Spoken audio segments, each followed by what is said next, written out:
তাদের জন্য একটা স্কিম, চমৎকার একটা স্কিম রাখছে, সেটা হচ্ছে সমতা স্কিম। আপনি 500 টাকা দিয়ে রেজিস্ট্রেশন করবেন, দেখবেন সাথে সাথে সরকার আপনাকে আরো 500 টাকা দিয়ে দিবে, মানে 1000 টাকার স্কিম চলবে। এবং এটা কেন করা হচ্ছে? আজকে ধরেন মুরগি আপনার বয়স কত একটু জিজ্ঞেস করতে, আমার 60 পার হয়ে গেছে, এখন কি মানে কাজ করতেছেন? আচ্ছা, আলহামদুলিল্লাহ, আপনি তো ভালো কাজ করতেছেন, কিন্তু পিছিয়ে ধরেন আরো 4-5 বছর পরে তো শারীরিক শক্তি একরকম থাকবে না, তাই না? তো এই পেনশনের মূল কারণ কি? আমরা যারা সরকারি চাকরি করি, আমরা কিন্তু 60 বছর পরে, হ্যাঁ, বর্তমান নিয়ম অনুযায়ী 60 বছর পরে আমরা প্রতি মাসে মাসে কিন্তু একটা জানেন তো পেনশন পাবো। সরকারি সকল যারা আমরা এমপ্লয়ি আছি আমরা কিন্তু সবাই এটা পাবো, কিন্তু আপনারা যারা সরকারি চাকরি করছেন না তারা কিন্তু এই সুযোগটা নাই, আছে কি? সরকার কিন্তু এইটা ভেবে যে প্রত্যেকটা মানুষ পেনশনের আওতায় আসে, প্রত্যেকটা মানুষ পেনশনের আওতায় আনার জন্য এই সমস্ত পেনশনটাকে সরকার চালু করবে। তাহলে এই জিনিসটাকে আপনাদের গ্রহণ করা উচিত কিনা? আজকে হয়তো আপনি কর্মক্ষম আছেন, আজকে আপনি কাজ করতে পারতেছেন, কিন্তু একদিন ধরেন অসুস্থ হয়ে বসে গেলেন, বা আপনার যারা সন্তান সন্ততি আছে তারাও সেই পরিমাণে আয় রোজগার করতে পারে না, তাদের নিজেদেরই চলে না, বাপ মাকে কিভাবে চালাবে? অন্তত বৃদ্ধ বয়সে তো আপনার একটু খাবার, একটু ওষুধের প্রয়োজন হয়, সেই প্রয়োজনটা যদি আপনি নিজেই মিটাইতে পারেন তাহলে কেন এই ব্যবস্থাটাকে আপনারা গ্রহণ করছেন না? এটা খুবই জরুরি একটা বিষয়। যারা পড়ে যায়, যারা শেষ বয়সে গিয়ে চিকিৎসা অভাবে মারা যাচ্ছেন অথবা সন্তানের মুখোমুখি হচ্ছেন, তারা কিন্তু ঠিকই জানেন যে শেষ বয়সে আপনাকে যদি 2000 টাকাও কেউ দেয় মাসে, সেটা অনেক কিছু। এখন আপনি যদি বিশেষ করে ধরেন আপনার বয়স কত আছে?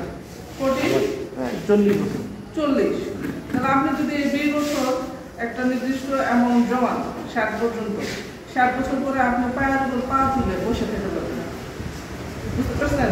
যে টাকাটা জমাবেন আপনি কিন্তু তার 3 থেকে 12 গুণ টাকা আপনি পেনশন হিসেবে পাবেন। তো আমরা প্রত্যেকটা অনুষ্ঠানে বলেন, প্রত্যেকটা মিটিংয়ে বলেন, বলে যাচ্ছি, কিন্তু বিষয় হচ্ছে যে আপনারা শুনতেছেনও, কিন্তু কার্যক্রমটাকে আমাদের গ্রহণ করতেছেন না। এটার পিছনে কি কারণ আছে? কোনো কেউ বলতে পারবেন যে এর পিছনে মূল কারণটা কি? আরেকজন করলে করবেন এরকম? একজন একটু দাঁড়ায় আমাকে বলবেন, আমার সাথে একটু কর্পোরেট বলেন যে আপনাদের আসলে আমি জানতে চাচ্ছি যে আপনারা কেন পিছিয়ে আসছেন না?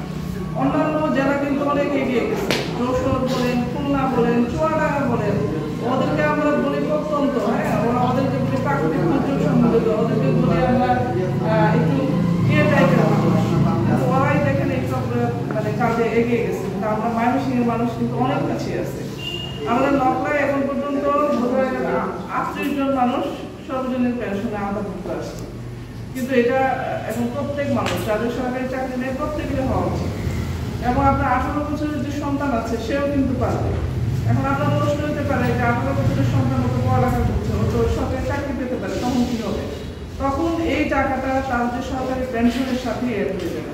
এমনকি সরকারের আরেকটা আছে যে জুলাই থেকে আমরা যারা সরকারি আছি, চাকরিজীবী আছে, আমাদেরটাও এই সর্বজনীন পেনশনের মতো চলে যাচ্ছে। তাহলে আপনি অটোমেটিক তো বুঝতেছেন যে আমরা সবাই যেহেতু এই পেনশনের মধ্যে পড়ে যাচ্ছি, তাহলে আপনারা কেন না? আমি সমাজ সেবা অফিসারকে বলেই রাখছিলাম যে যারা ক্ষুদ্র ঋণ গ্রহীতা আছে আমি তাদের সাথে এই বিষয় নিয়ে কথা বলবো, এবং আপনি ঋণ গ্রহণের আমরা এই পেশাটাই দেবো, আপনারা সমতা স্কিম আমরাই করে দেবো। প্রয়োজন হলে সমাজ সেবা অফিসার আপনার এখান থেকে 500 টাকা দিয়ে আমরা রেজিস্ট্রেশনটা করে দেবো। বুঝতে পারছেন বিষয়টা?